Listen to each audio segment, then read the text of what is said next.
Hello friends, welcome to my YouTube channel career space. আশা করি আপনারা সবাই ভালো আছেন। আজকে এই মুহূর্তে শিক্ষক নিয়োগ সংক্রান্ত বিষয়ে যে বিরাট বড় সুখবর উঠে এসেছে, বিস্তারিত সেই সম্পর্কে আলোচনা করব। তাই ভিডিওটি অবশ্যই শেষ পর্যন্ত দেখবেন নিয়োগ সংক্রান্ত অনেক নতুন আপডেট পাওয়ার জন্য। বন্ধুরা, শিক্ষা সংক্রান্ত ও চাকরি সংক্রান্ত সমস্ত রকমের লেটেস্ট আপডেট আপনারা এই চ্যানেলে পাবেন। তাই চ্যানেলটি এখনই সাবস্ক্রাইব করে রাখবেন এবং পাশে থাকা বেল আইকনটিকে অবশ্যই প্রেস করে রাখবেন পরবর্তী সমস্ত রকম লেটেস্ট আপডেটগুলো সবার আগে পাওয়ার জন্য। শিক্ষক নিয়োগের জন্য কাউন্সেলিংয়ের নোটিশ দিল এসএসসি। বিস্তারিত জেনে নিন। কলকাতা হাইকোর্টের ছাড়পত্র মিলেছে। সুপ্রিম কোর্টও প্যানেল প্রকাশে বাধা হয়ে দাঁড়ায়নি। এই অবস্থায় উচ্চ প্রাথমিকের শিক্ষক নিয়োগের প্যানেল প্রকাশ হয়। 14,052টি পদে নিয়োগের প্যানেল প্রকাশ করে স্কুল সার্ভিস কমিশন। অফিসিয়াল ওয়েবসাইটে মেধা তালিকা প্রকাশ করে এসএসসি।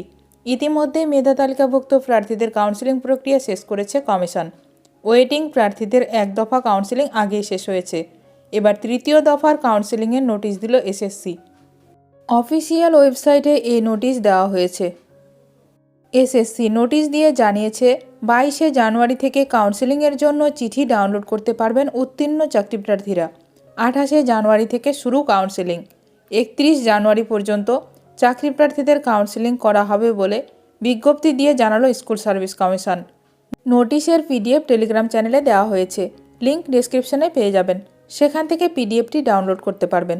ওয়েটিং লিস্টদের নিয়ে আপার প্রাইমারি নিয়োগের তৃতীয় দফার কাউন্সেলিং নোটিফিকেশন প্রকাশিত হলো। আগামী 22শে জানুয়ারি ইন্টিমেশন লেটার এবং ভ্যাকেন্সি লিস্ট এসএসসি ওয়েবসাইটে আপলোড হবে এবং 28 থেকে 31শে জানুয়ারি সাবজেক্ট অনুযায়ী কাউন্সেলিং প্রক্রিয়া সম্পন্ন হবে। 14,000 এরও বেশি শূন্যপদ থাকলেও প্রায় 13,950 জনের নামের মেধা তালিকা প্রকাশ করে স্কুল সার্ভিস কমিশন। আসলে বেশ কয়েকটি বিষয়ে উপযুক্ত সংরক্ষিত প্রার্থী না পাওয়া যাওয়ায় শূন্যপদের থেকে মেধা তালিকায় থাকা প্রার্থীর সংখ্যা কম। এর আগে দুবার মেধা তালিকা প্রকাশ হলেও দুর্নীতির অভিযোগে বাতিল হয়। দীর্ঘদিন ধরে আপার প্রাইমারি নিয়ে মামলা চলে। শেষ পর্যন্ত কলকাতা হাইকোর্টের ডিভিশন বেঞ্চ নিয়োগের ছাড়পত্র দেয়। তবে আদালত বলে নতুন করে মেধা তালিকা প্রকাশ করতে হবে। আদালত জানিয়েছিল 4 সপ্তাহের মধ্যে মেধা তালিকা প্রকাশ করতে হবে।